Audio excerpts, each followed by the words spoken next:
He's taught millions worldwide how to become rich. Now, best-selling author and financial expert Robert Kiyosaki reveals the financial secrets of the rich with you.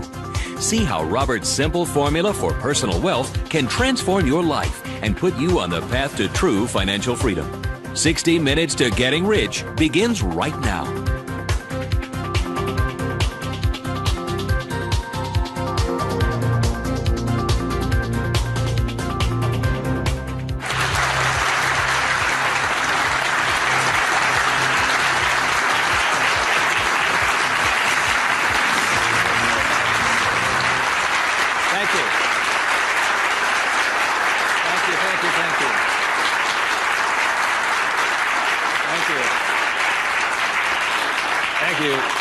You're very kind. Thank you very much. First of all, thank you for coming here this morning, and some of you came some great distances. I remember every time I do a talk, I'm always worried that people won't show up, and so my ego couldn't handle the blow. So thank you for showing up, and I'll do my best to be of some value or entertainment today. First of all, how many people have had the chance to read Rich Dad, Poor Dad? Good. Okay, thank you. For those who haven't had a chance to read the book, I'll give you a quick background on the story. Rich Dad, Poor Dad is a true story, and it's based upon my two dads. My real dad was the head of education for the state of Hawaii, a very smart man. He was the boss and things like that when I was in school. And my rich dad was my best friend's father. And my best friend's father was a man who didn't finish school. He dropped out of school at age 13. But ultimately became one of the richest men in the state of Hawaii. Self-made, did it on his own, and stuff like that. So Rich Dad, Poor Dad is a true story of what two fathers tell their two sons, my best friend and I, about the subject of money. And as the the positioning statement of the book says, what the rich teach their kids about money, that the poor and middle class do not. And as we all know, for the most part, we learn very little to nothing about the subject of money in school. And so what we learn about money oftentimes is handed down from parent to child.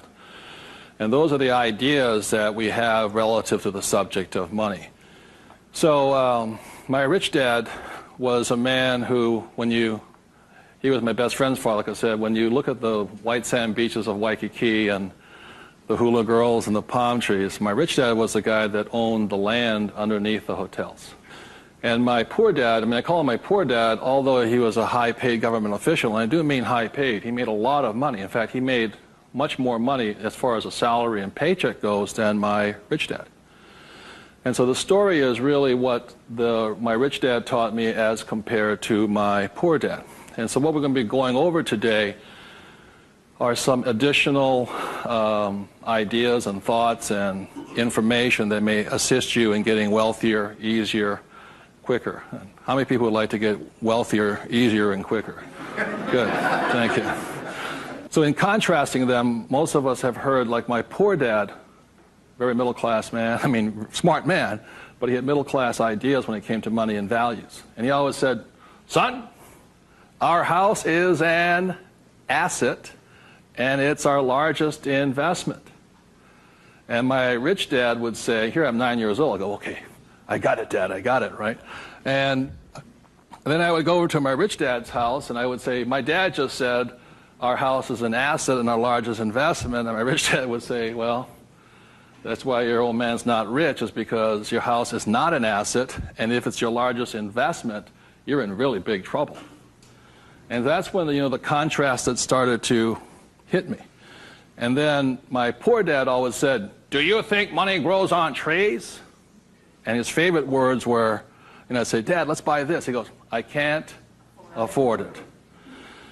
And my rich dad said he forbade his son and I from ever saying the words, I can't afford it. He said, the moment you say you can't afford something, it becomes true. So the power of the spoken word or your thought has the ability to become what you think is real in the world. So if you say, I can't afford something, that becomes your real world or reality. And what my rich dad said instead was, instead of saying I can't afford it, simply say, how can I afford it? Or in school, a lot of times, I'd say, hey, Dad, guess what? I'm going to be a millionaire. He goes, you can't do that. And my rich dad said, never say you can't do something. Ask yourself, how can I do it? And he said, and just in the switching of those words, if you say, how can I afford it, your mind opens up to the possibility. And your mind then has to go to work. This is your single most powerful tool you have is the brain. But if you say, I can't afford it, then the thing goes to sleep and it sits there, goes dormant, and doesn't have to do any more work. You're the one who's doing the work then. So those are some of the subtle, differences. My poor dad, the school teacher, the head of education, always said to me, he says, son, go to school, get good grades, get a safe, secure job, high-paying job, and work hard. And my rich dad said, that's a good idea if you want to work hard all your life. He says, but if you want to get rich, you have to learn how to have money work hard for you so you don't have to work for it. And you also have to learn to buy companies. Don't be the guy applying for the job, be the guy that's handing out the job. But I want to give you something I rarely say to people, is that there was 3 main points that I think made a difference in my life. And point number 1 is that I realized very early on in life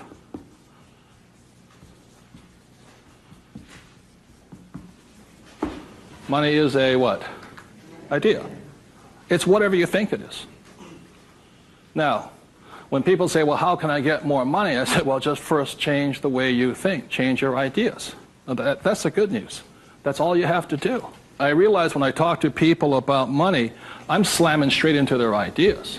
And, a lot of times with money, there's several subjects you don't talk about at the dinner table: sex, religion, politics, and money, and whatever. And the reason for that is it's a very volatile subject.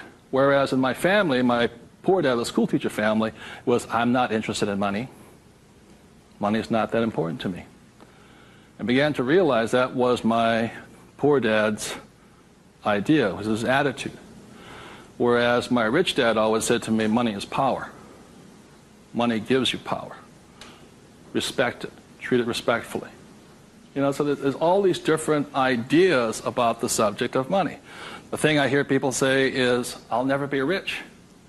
And that becomes a self-fulfilling prophecy, you see. And that's why money, just as an idea, is so powerful. And when I talk to people, I oftentimes ask them, I said, what did your parents tell you about the subject of money? Because that becomes real.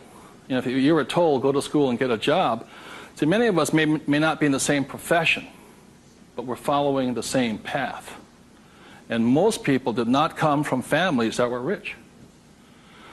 In America, less than 1 out of 100 people at age 65 becomes rich. In the richest country in the world. 1 out of 100. 4 become wealthy. I think 56% are dependent upon the government or a pension to take care of them. And they start going downhill. So what I had to do, what I'm going to be talking to you about, is I had to watch my ideas, I had to watch what I said, and I had to watch who was giving me the ideas. Okay? Because they're not the same. Like you go to one doctor and they say, eat a low-fat, high-carbohydrate diet. You go to another doctor, they say, eat a high-fat, low-carbohydrate diet. Somewhere you got to make your choice. Number 2, the thing that I learned by having 2 dads with their contrasting points of view, I realized this really early on.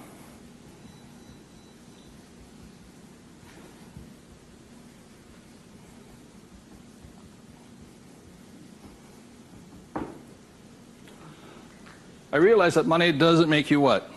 Rich. Because my poor dad made more money than my rich dad. So I think one of the biggest mistakes we've been going into is a lot of times people actually think if I win the lottery, then I'll be rich. Or if I go to Vegas or gamble or my luck changes, then I'll be rich. It has nothing to do with it. Money is a very powerful tool, as my rich dad used to say. If you use it well, it'll make you richer. If you abuse it, it'll make you poor. So one of the big things that my poor dad made the mistake of saying, he always thought that if he got a pay raise, that would solve his money problems. And the trouble is, every time he got a pay raise, he got bigger problems. So it made him poorer and poorer the more money he made. Does that make sense, you guys? That was a very big problem with him. And then the third thing I realized by having 2 dads and having 2 contrasting points of view was that there's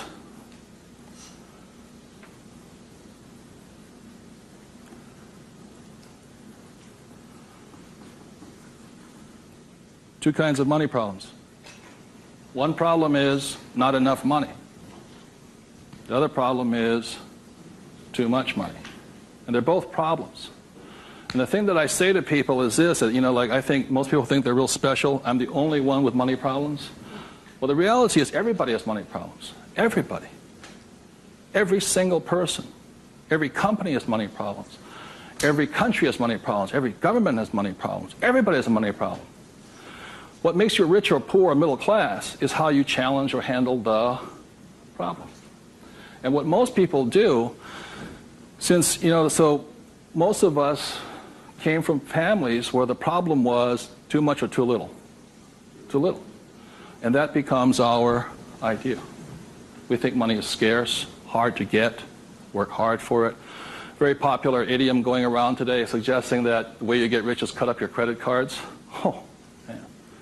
Live below your means. Those are poor people's mentalities.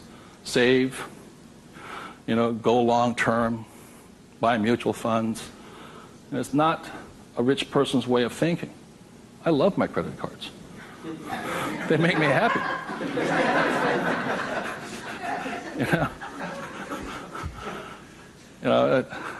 I drive, it says, drive a cheap car. I don't look good in a cheap car. I don't feel good. Now, the point I'm making here, again, there's poor, middle class, and rich. And very early on in my life, I really realized that being poor and struggling did not look good on my face. And I did not like it. But I grew up in a family that if you were rich, the idea was that you were crooked, evil, not caring, inhuman, not generous, and all that stuff. So if I said I want to be rich, then I went against my family's values. It was tough having that. Now, the other thing I saw was that by my rich dad managing his money well and becoming a business owner and an investor, that he got richer and richer and richer. Then he had a different kind of problem. His problem was too much money. And my rich dad said to me when I was about 18 or 19 years old, he said, son, there's two kinds of problems. Not enough or too much. Which one do you want? And at that point, does it make, and so I made an obvious choice. I said, I like the one with too much. I want to have that problem. And it's a very big problem. So knowing these three different things, I could make different distinctions and different choices in my life. The big point I want to make today is that money comes down to fundamentally a choice. That's all it is.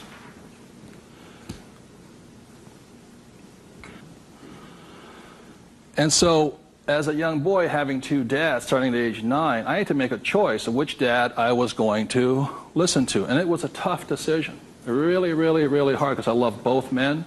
Both men were big men. If there was a role model that they filled, they were tall, and they acted like John Wayne or Robert Mitchum, not Pee Wee Herman. They were big, strong, powerful, good, honest, hardworking men. I love them both. But their ideas were almost polarized, completely opposite. And that's why in Rich Dad, Poor Dad, in the book, I write that Robert Frost's poem, I think The Road Less Taken or The Road Less Traveled, I had to make a choice of which one I was going to listen to. Which one was I going to follow down the path? And I made that choice. And it was a hard decision because I had to go against my whole family's culture, beliefs, and they're all school teachers. When I came back from Vietnam, they said, I got my bachelor's degree. I got that Bachelor of Science. They said, now, son, you are going for your master's, aren't you? I said, I kind of doubt it. He said, but you won't get a good job. You get a better pay raise if you have a higher degree. I said, I'm not going to get a job. And it's hard. You sit at the dinner table and there's no conversation, Well, you going to get your doctorates? I said, well, if I'm not going to get my master's, I don't think I'm going to get my doctorates. Yeah, but you get a better pay raise. They came from the government model that it was not what you did, it was what your degree was that you got paid by. And that's their reality. It's not my reality. So I had to make a choice. And the thing I say to people is that in many ways I'm more like my poor dad. You know, when I retired in 1994, sold my company and all this, I was set for life.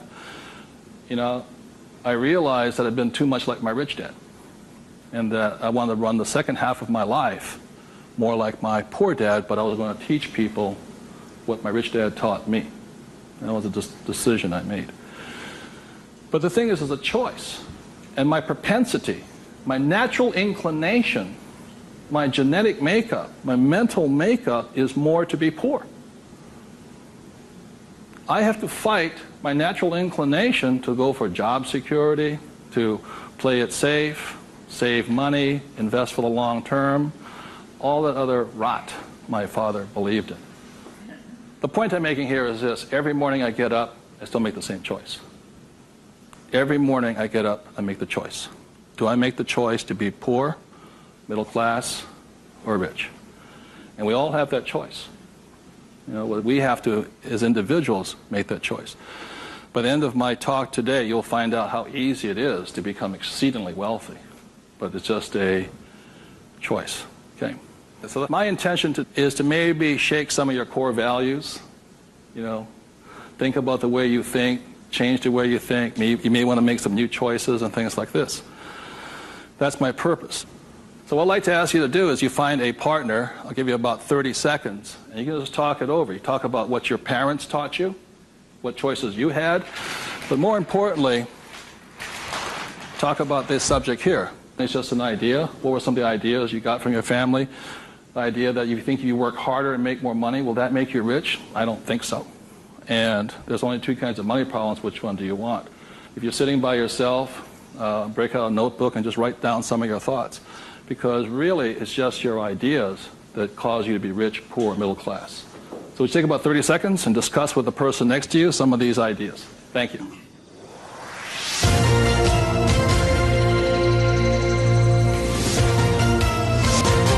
The main point of the book, Rich Dad, Poor Dad, for those who have not read it, so this is book number 1. The main message and the point is the importance of financial literacy. Can you read a financial statement? So, again, comparing my rich dad and my poor dad, the school teacher, was very word literate. I mean, he read a novel a week. He read constantly. And he used to say to me, you know, readers are leaders and leaders are readers. I said, good. And I go see my rich dad, who didn't read that much. He says, but the difference between your father and I is I can read numbers. So so Rich Dad, Poor Dad is very simply about the numbers. And this is an income, expense, assets, and liability. And that's the basis of financial literacy, a financial statement. Now, the problem, and so what it is about the difference between assets and liabilities, things like this, and this is really what the book was about. You know, the thing about an asset, my father would say our house is an asset, and my rich dad would say it's not, because very simply assets, according to my rich dad, asset will put money in your pocket whether you work or not. And a liability will take money from your pocket whether you work or not. That was very simply it. The important things about a financial statement is that it allows you to see the truth instead of being stymied by other people. My bankers never asked me for my report card yet, you know.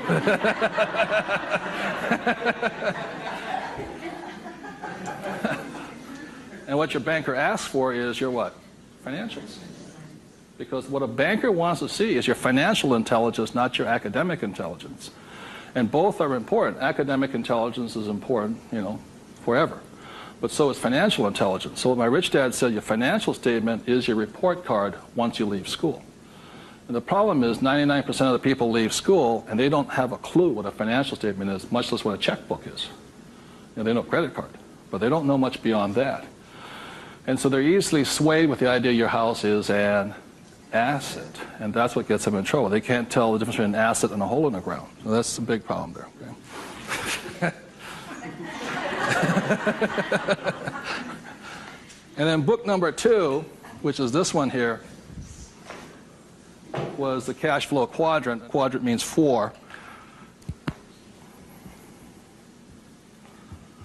And the quadrant was the 4 people that make up the world of business.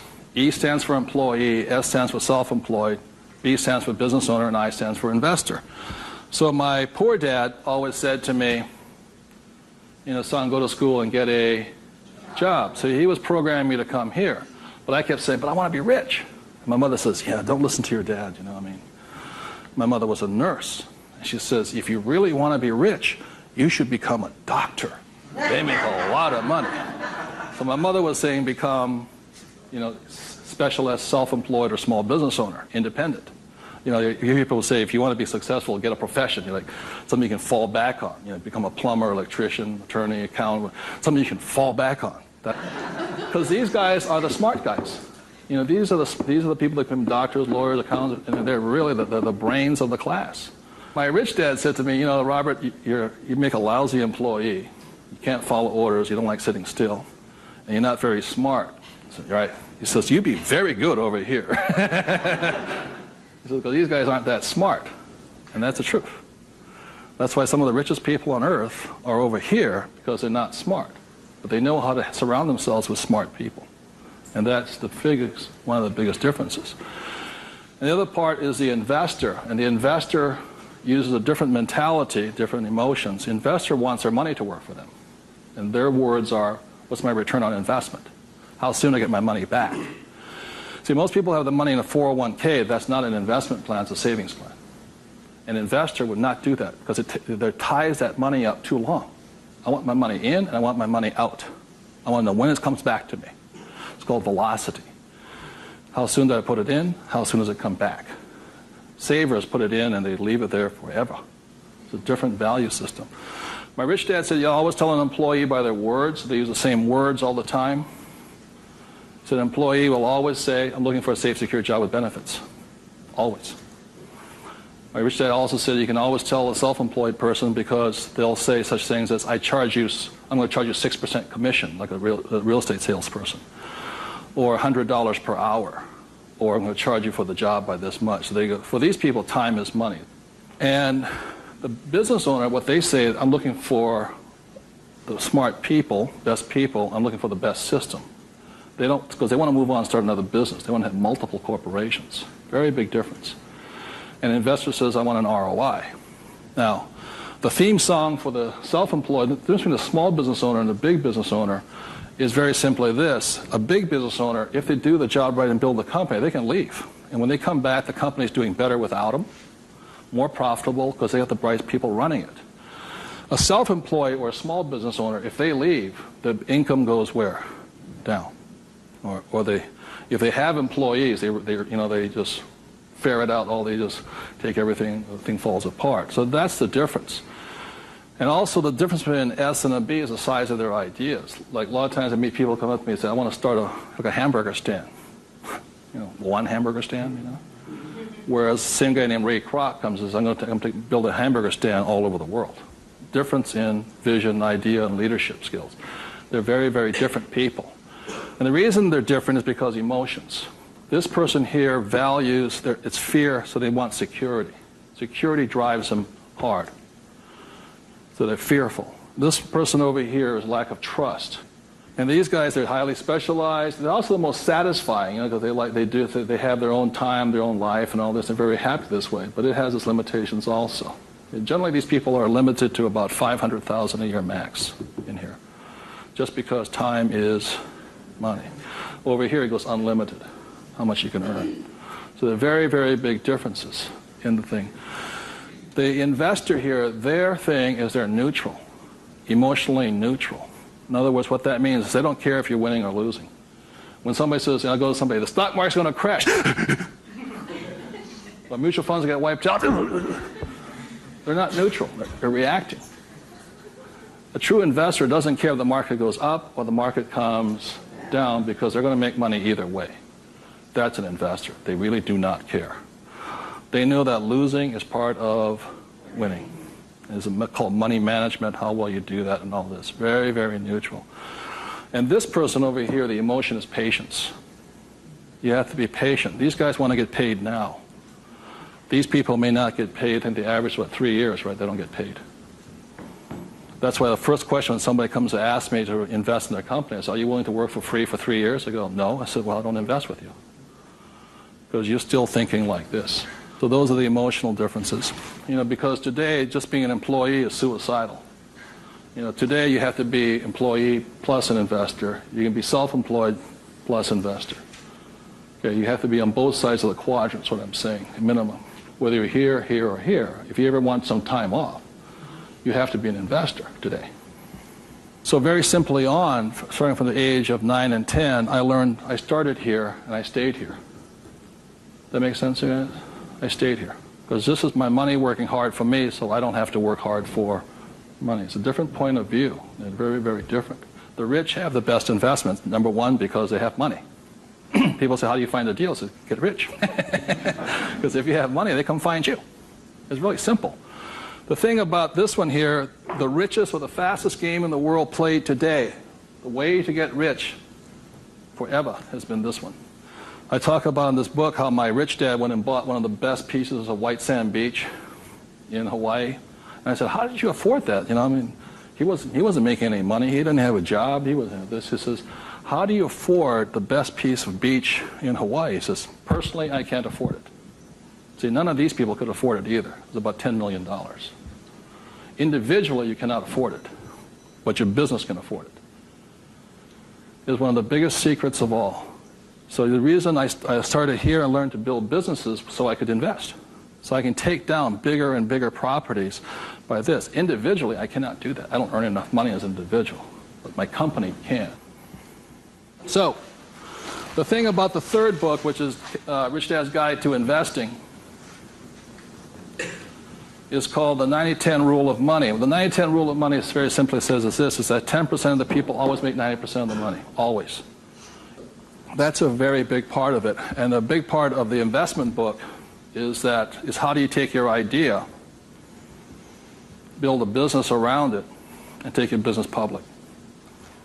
So the reality, as I know, is every single one of you sitting out there in the audience, you have an idea that can make you exceptionally wealthy beyond your wildest dreams. Every one of you is creative enough to have an idea. The trouble is, when you went to school, they didn't train you to be a business owner. They trained you to be an employee, working for the rich. What the rich have the ability to do is take their ideas and create massive businesses out of them. So you have your business, which does your investing for you. And the tax laws are written in your favor, investing through a business. That's how the rich get rich, because they pay less in taxes, very simply because they invest through the B and I quadrants. Investing from here, the laws are written against you here. In America, 1943 was the Current Tax Payment Act, which made anybody who's an employee could not pay themselves first. Government gets paid first. If you get a pay raise, government gets a pay raise. Forever. Forever. You make $1 million, you still pay more in taxes, incrementally. 1986, they passed the Tax Reform Act of '86. All doctors, accountants, attorneys, and the laws were changed against them. But they never changed the laws for the rich, because this is how the rich have gotten rich, by owning corporations and businesses. And that's been in effect since 1215, which is the signing of the Magna Carta. So ever since the thing is, you have to know, you want to get rich, you have to play by the rules of the rich, because the rich make the rules. And for the last thing I'll say about taxes is this. If you're an employee, the tax laws is that your financial looks like this.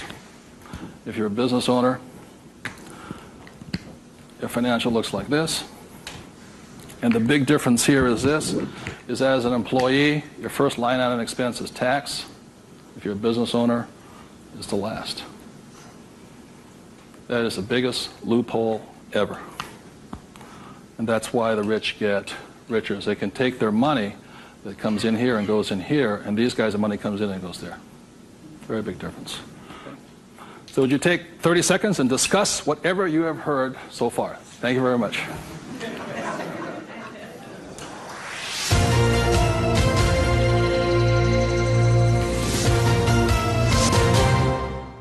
One of the ways I understand that money does not make you rich, when I was in my 20s, late 20s and early 30s, I became a millionaire.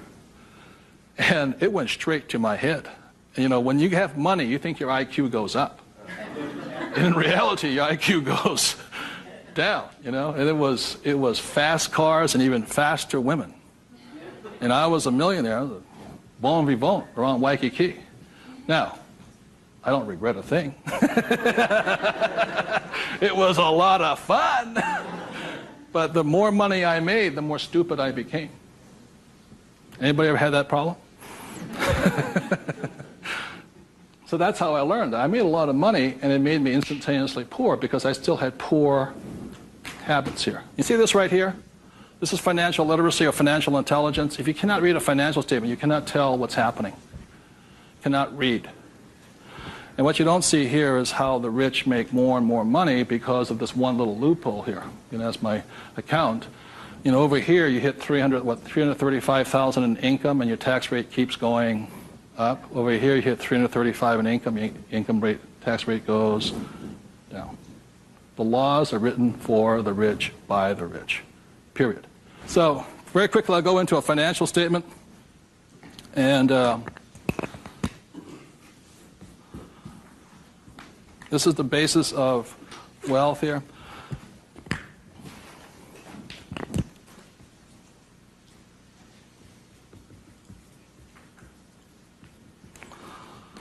So what happens to most people is they say their house is an asset and all this. My rich dad said, your house is not, whether a house is an asset or not, has nothing to do with this thing here. It has to do with the most single important word in business, and that word is called,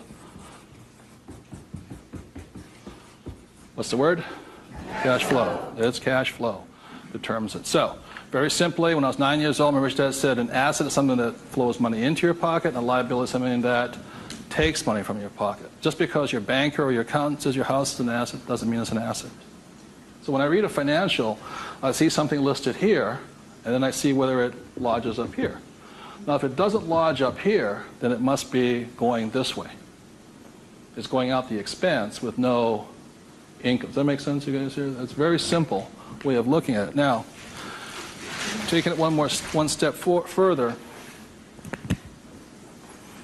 this is where the confusion sets in, is very simply because if you buy a house for, let's say, $100,000, and you get an $80,000 mortgage on it, you put $20,000 down, the problem is your house is listed both asset as well as liability, and that's where the confusion starts.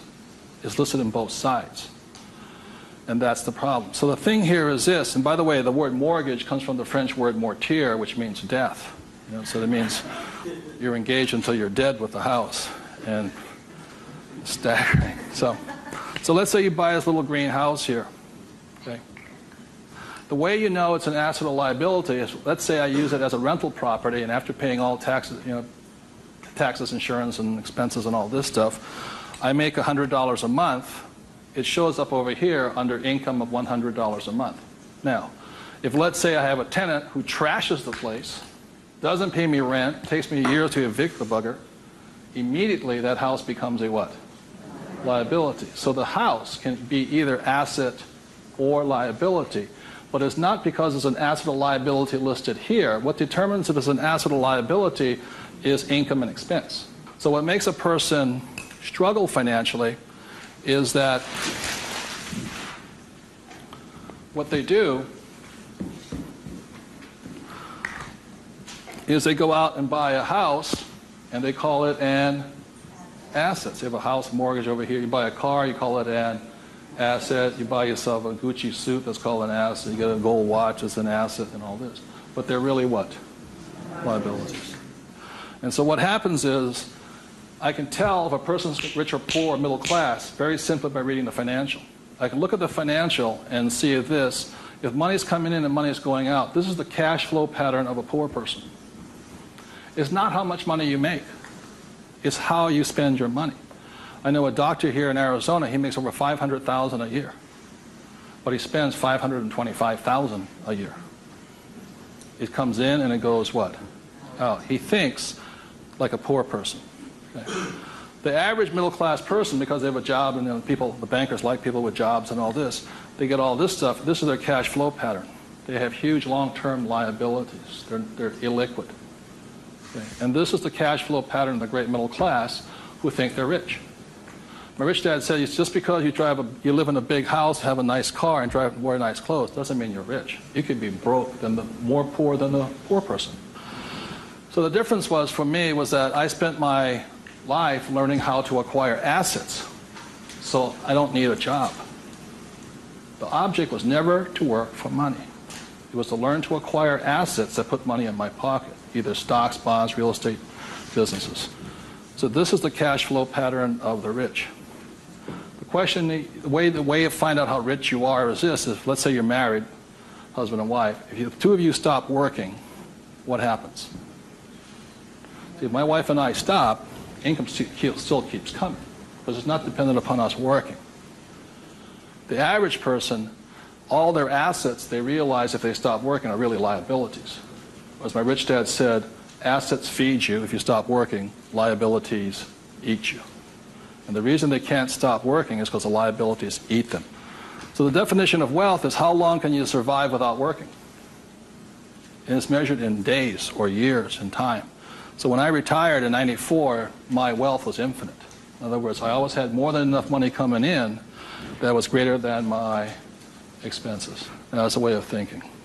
Would you please take 30 seconds to discuss that thing on cash flow? It's cash flow that determines if you're rich or poor, okay? Thank you.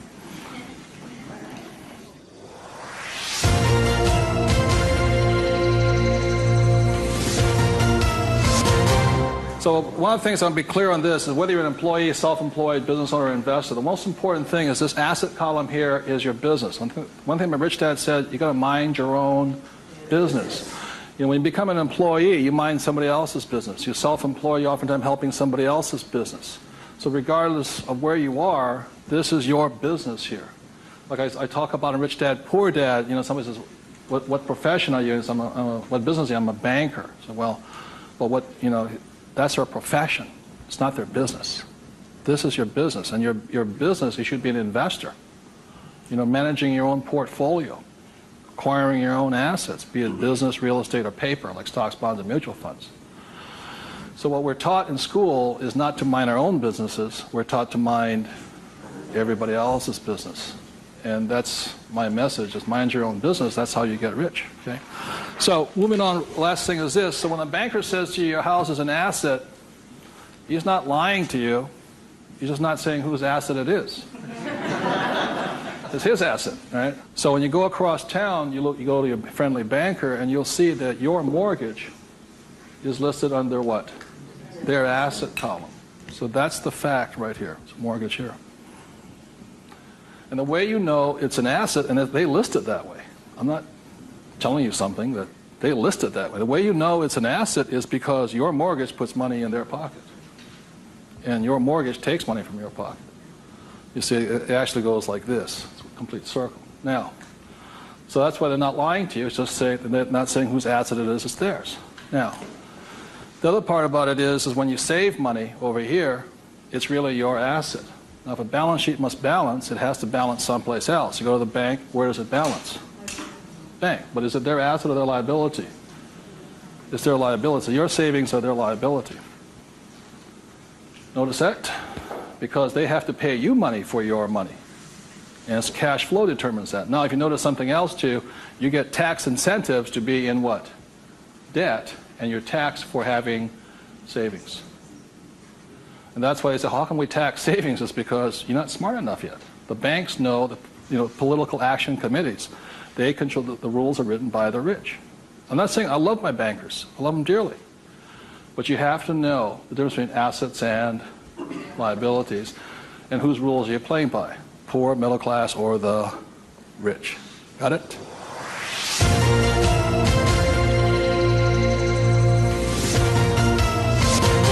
I'm going to talk about a subject that's getting nearer and dearer to many of my peers' hearts lately.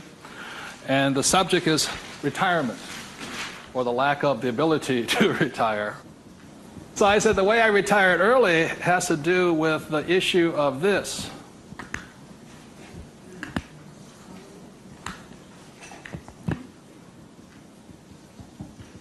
Debt versus what? Equity. The reason I could retire early was because I'm in debt. I borrowed my butt off to retire early. The average person is going to take to 65, 75 as long as possible because they're trying to retire on what? Equity. In other words, they're going to try and use their hard-earned cash to retire, where I would rather use the bank's money to retire. So I am in debt up to my eyeballs. Because the reason is I know some of you out there, because I'm sure some of your parents told you to get out of what? Debt. Well, that's not that intelligent. Because you have to know there's good debt and what? Bad debt. And most people are loaded with what? Bad debt. And if you want to get rich, load up with what? Good debt. And the question I asked those bankers, I said, let me ask you this. How long would it take you to save $1 million? I'll ask you guys, how long would it take you to save $1 million? A couple of years at least, right? Yeah. How long does it take you to borrow $1 million? About 10 minutes. If you have good financials. And that's the difference. And that's the price people pay for not being educated in this world, to think that they have to work hard, save money, and finance your retirement on equity. I'd rather do it on debt. And the way I do it on debt is my banker will always lend me money on a thing called real estate. Always. They will not lend me money to buy stocks, but they will lend, even if it's, bank of, what stock, their own stock, they won't lend me $1 million for 30 years at 8%. But if I find a commercial building, $1 million, 8%, 30, they'll all day long. The thing that scares me right now is never have so many people in the history of the world bet their retirement on the stock market. And they've bet real money. Am I correct? And trust me, the market will crash. Always has and always will. Now, those taking deep breaths right now, because you're not, because that should be good news. Because if it crashes, that's when you get rich. But the people who have been trained to think of playing it safe and all this, they're going to be in terror. Completely different point of view. So the point I'm making here is this. One of the reasons I wanted to get educated, understand cash flow, play the game, was just so I could borrow money faster. When my poor dad always said to get out of debt. Debt was bad. So I just called, I just called my broker down the street here. I said, I need 2.4. He says, come in and sign the paperwork. That was it. 2.4 million, just sign. Now, because I can take that money and make 10 million out of it, the average person will go on vacation with it. Or buy a big house or buy a boat. It's called fiduciary responsibility. If you can prove you know how to manage your money and you have the good financials, plus you have a couple of million in cash, they'll lend you all the money you want. Because they know my problem is too much money. And the reason I buy real estate is because I get more tax breaks. Real estate is a game of the rich, not paper. It's a really interesting world. So what I'm going to go into is how you can get to the point where you don't, I'm not recommending just go out and borrow today, especially if you have no education. I spent 40 years getting here. To the point where I can call my broker up. Before, 10 years ago, I'd call them up and they'd laugh. How much do you want? Well, I took that as a feedback that I had to improve my financials. Does that make sense to you guys here? To the point where they would say yes. So the difference between my poor dad and my rich dad was this. My poor dad always said, get a high-paying what? Job. Big mistake. Because the trouble with a high-paying job is you get taxed. So my rich dad said, so was my poor dad, high-income job. That was the key to success. That's a very middle-class, pedestrian point of view. The rich know this. It's not how much money you make. It's how much money you keep. You've got to keep it. It is not how much you make. It's how much you keep. It's called the income to expense ratio. In other words, how much drops to your bottom line. Does that make sense to you guys here? How much drops? So the minimum is 30%. So if you're making $1,000, the minimum that can drop is 30%. If you're not going 30% to the bottom line, in other words, this way, and you don't have to do it, I'm just giving you the ratios that work. If you have $1,000 coming in this way, then 300 needs to hit here somehow. That's the ratio. The average person, you know how much is hitting here? Nothing. That's why they're poor. They're making more and more money, a high-paying job, you know. I went to the university to get a high-paying job, and I'm now at GS-19, and I'm getting more money, but less is dropping here. Does that make sense to you guys here? Because they're buying more what? Liability. It's called the income-to-expense ratio. How much is dropping? That's what counts. I listened to Sir John Templeton. He said when he first got married, for every 1,000 that came in, 500 hit here. That's what makes the rich rich. It's not how much they make, it's how much they keep. It's a matter of focus. And my poor dad always said, I'm making more money. My rich dad says, I'm keeping more money. Big difference, huge difference in long-term wealth. It's how much is hitting this here. So the thing I have is an exercise that'll prove that anybody can be rich. And when I was a little kid, my rich dad gave me one of these. He gave me 3 of these little things. They're called what? Piggy banks. So if you want to get rich, go out and buy 3 of them. Okay? 3 piggy banks. That's all it takes to train yourself to think to be rich. Now, for every piggy bank, so you have 1 piggy bank, 2 piggy banks, 3 piggy banks. 1 is for saving, 1's for investing, and 1 is for tithing or charity. Very important to give. The decision you make today, I'm talking about choices. You can say, well, that's too simple, you know. But the choice you make is for the rest of my life, or for the next 90 days, whatever you can handle, how much am I going to put in each bank every day? Not once a week, every single day. Because what you're training is your brain to think like and act like and be like a rich person. You're dropping it to the bottom line. So, let's say the most you can handle today, given your horrific financial brilliance, is $1. Good. Now, I don't care the dollar amount, but I do care that you do it. It's like going to the gym and saying, you know, today I look like a sumo wrestler, but tonight I'll look like Arnold Schwarzenegger. It's not possible, you know what I mean? It's not going to happen. So how many people right now could say for the rest of your life, with 3 piggy banks, you'll put $1 a day away per bank? Good, right? And it's not, and everybody can do it. But the problem is, most people won't. And that's the difference. But once it hits your piggy bank, it's yours for the rest of your life. You pass it on for generations. That's what the rich do. The middle class finds some cheap and tacky excuse to break the bank. Am I correct? You know, I got to spend this money. That was my poor dad. Well, if I make more money, I'll get a pay raise next year. The government, you know, be a GS-19.5. But they kept breaking the bank. Now, it has nothing to do with the dollar amount. It has to do with the habit, the way of thinking, that this is more important to me than eating. It's more important than my kids' clothes. More important than everything else is this. This is first. So start with $1. Everybody can do that. All it is 0 to go to 10. Now, at this point, people say, well, that's not that tough. Try $10 a day. Then you see some heartbeats. At that point, you're now at the boundary of what's possible for you. It's only a 0 added on to it. And you want to spend it.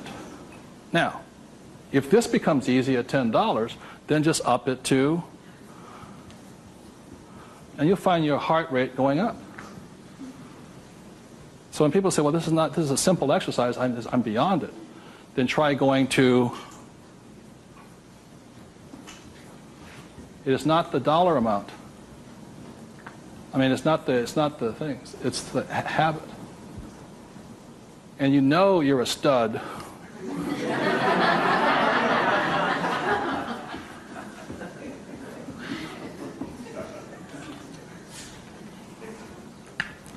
This never spent. This is what your mad money is. You buy your properties and stocks and bonds, mutual funds with. You can afford to lose this if necessary, but you never lose this one. And you tithe your church or charity of your choice. Now, I give to the charity that I would like to support, but I don't have the time to support. So you put your money where your body would be. Does that make sense to you guys here? My rich dad gave it to his church. My poor dad gave nothing. He says, when I have the money, then I'll give it. That's why he was poor. The next point here is that my rich dad always believed in job security. My poor dad, job security. And my rich dad believed in financial security. So the way you get financial security is, again, via these three things. This is the basis of it. Savings, investing, tithing. So the way you get financial security is start with this, and then I start investing with this. Does that make sense? My investing account, this is when I have my fun. I play with that money. So the deal here is this, whether you're buying a business, real estate, or paper, the ratio is this. You can ask my wife the question. For every, somebody says, well, I don't have any money. How do I get some money? I said, start with that, the 3 piggy banks. Or how do you find a nothing down deal? The reason they want a nothing down deal is because they got nothing to put down, right? And that's the most risky thing you should do. You can only take a nothing down deal when you have a lot of money to put down, because it's too risky. I can take a nothing down deal because I got the money to cover it in case it goes bad on me. But the point here is this, how I got my experience, how I can find a deal is this. You can ask my wife this. For every one property I buy, how many properties or businesses or stocks do I analyze? 100. That's the ratio. Before I buy one piece of property, I will analyze a minimum of 100 properties. If I don't buy one property in that 100, I start all over again. It's 100 to 1 is the ratio. That's how I find a deal. Not only that, is when I had no money, what was I doing? Still analyzing a deal. It's 100 to 1 before you can find one deal. And people come, I went with a ride with a realtor and we found one property and we bought it. I said, how many did you look at? Just that one. That's an idiot, not an investor. They have no clue. The way you want to find out the market trends, the ups and downs, the ins and outs, is you got to analyze 100 deals. Out of that 100 deals, you put in offers on 10. Because 90 are bad. But in the practice of analyzing the deal, you get smarter. I learn more. I learn something from each deal I look at. Of the 10 I invest in, or I put offers in, I might get 3 accepted. Now, this comes from my friend Dolph DeRoos, who's a real estate genius. He says, if this number is like 6, what does that mean? You're offering too much money. That means you're not being tight enough. You've got to screw it down a little bit more. It gets down to nobody accepting you're too tight. So you want to keep it in this ratio. Of that, you'll buy one property. When people say, how did I get my education? I got my education evaluating deals. I estimate to this day right now, I've looked at over 50,000 deals. That's how I got smart. Instead of going to work, I look at deals. If I'm buying a business, the ratio is the same. 100, 10, 3, 1. If I'm buying a stock in a company, I've got 100 companies, same ratio. Everybody can do that. Does it cost them any money? No, not at all. It's free. When I go on vacation with my wife, Kim, she knows where I'm going to wind up. It's a real estate office or a brokerage office because it's a habit. So this is what gave me financial security, and what my poor dad focused on was what? Job security. He had no assets when he lost his job. Okay? 30 seconds, please discuss that ratio. 50,000 properties I've looked at now.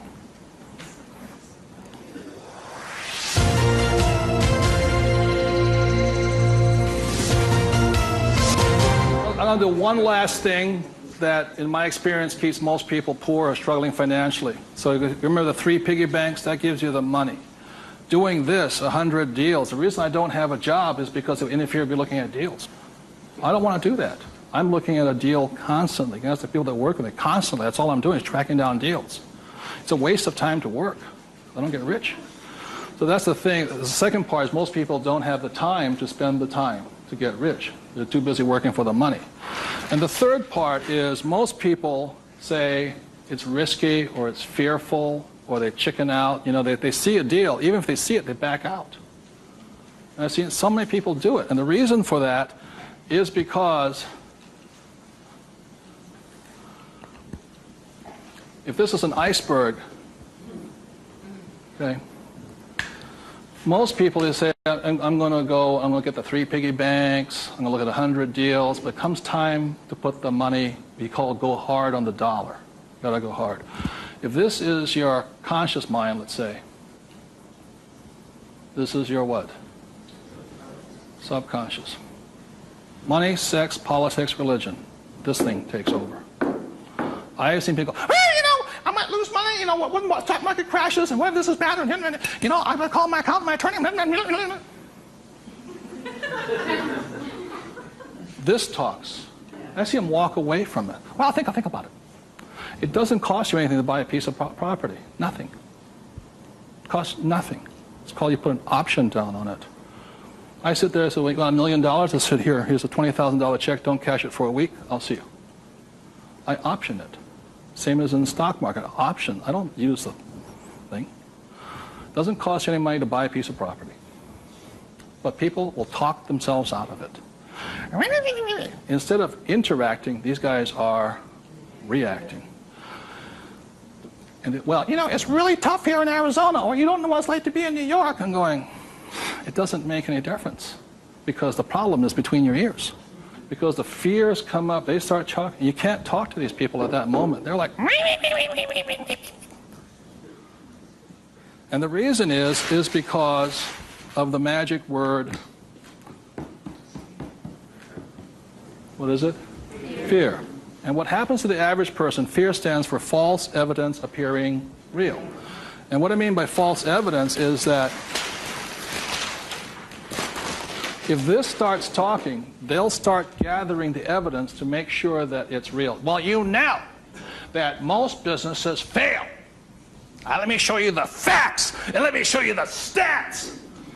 See, they're looking for all that false evidence.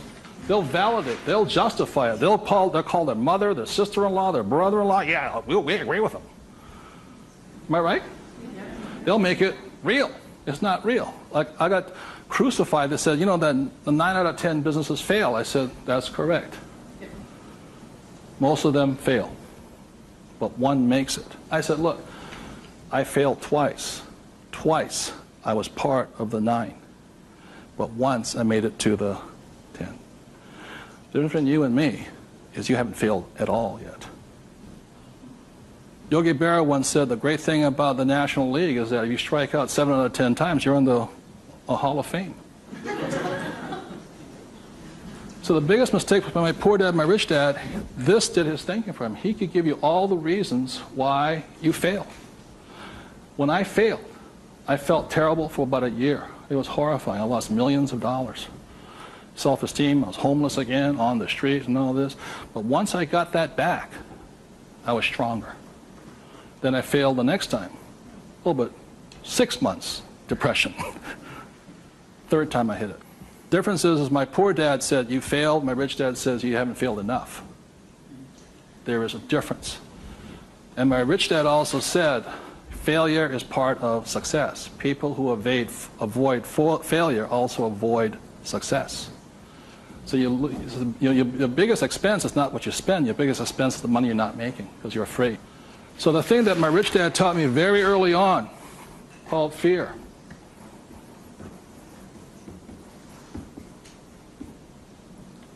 Fail early and fail responsibly.